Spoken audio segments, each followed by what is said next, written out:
ಓ ಓ ಇಲ್ಲಿ ಈ ತರ ಸುಮಾರು ಜರಿಗಳು ಸಿಗ್ತವೆ. ಯಾಕಂದ್ರೆ ಇಲ್ಲಿ ಮೇನ್ ಆಗಿ ನಮ್ಮ ಕರ್ನಾಟಕದ ಪ್ರಮುಖ 3 ನದಿಗಳು ಅಂದ್ರೆ ತುಂಗಾ, ಭದ್ರಾ ಮತ್ತೆ ನೇತ್ರಾವತಿ. ಆ ನದಿ ಇಲ್ಲೇ ಹುಟ್ಟೋದು. ಅಂದ್ರೆ ಈ ವೆಸ್ಟರ್ನ್ ಘಾಟ್ಸಿನ ಗಂಗಾ ಮೂಲ ಅಂತ ಒಂದು ಬೆಟ್ಟ ಇದೆ. ನಾನು ಕೇಳಿರೋ ಪ್ರಕಾರ ಈಗ ಬಿಡ್ತಾ ಇಲ್ಲ ಅಂತ ಅಂದ್ರು. ಎಷ್ಟು ಕ್ರಿಸ್ಟಲ್ ಕ್ಲಿಯರ್ ಆಗಿದೆ ಮತ್ತೆ ತುಂಬಾ ಕೂಲ್ ಆಗಿದೆ. ಮುಟ್ಟಿದ್ರೆ ತುಂಬಾ ಕೂಲ್ ಆಗಿದೆ. ನಿಮಗೆ ಫೀಲ್ ಮಾಡ್ಸಕ್ಕಾಗಲ್ಲ, ಬಟ್ ಎಷ್ಟು ಕ್ಲಿಯರ್ ಇದೆ ಅಂತ ನೋಡಿ.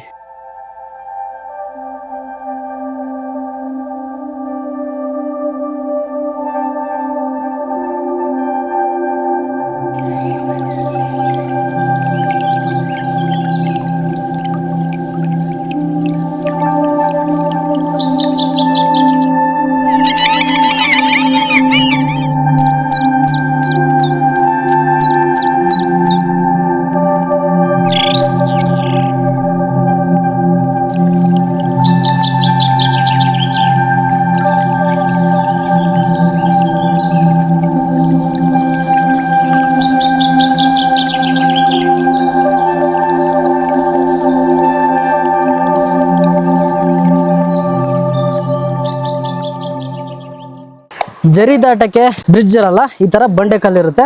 ಬಹಳ ಹುಷಾರಾಗಿ ದಾಟಬೇಕು. ಸ್ವಲ್ಪ ಮಿಸ್ ಆದ್ರೆ ಹಂಗೆ ಜಾರ್ತೀವಿ. ಬನ್ನಿ ಬನ್ನಿ, ಹುಷಾರಾಗಿ ದಾಟ್ಕೊಂಡ್ ಬನ್ನಿ. ಇನ್ಮೇಲಿಂದ ನಾನೇ ಗೈಡ್ ನಿಮಗೆ. ಅಲ್ಲ, ನಮಗೆ ಸರ್ ಅನ್ಬೇಡಿ, ನಾ ಇನ್ನೂ ಸಣ್ಣವನು, ನೀವು ವಯಸ್ಸಲ್ಲಿ ನಮ್ಕಿನ ದೊಡ್ಡವರು. ಹಂಗೆಲ್ಲ. ಈ ಬೋರ್ಡ್ ಏನೋ ಕರ್ದೋಗಿದೆ, ಅದು ಗಾಳಿಗೆ ಜಾಸ್ತಿ ಆಗಿ. ಅಷ್ಟೊಂದು ಗಾಳಿ ಬೀಸುತ್ತೆ ಇಲ್ಲಿ.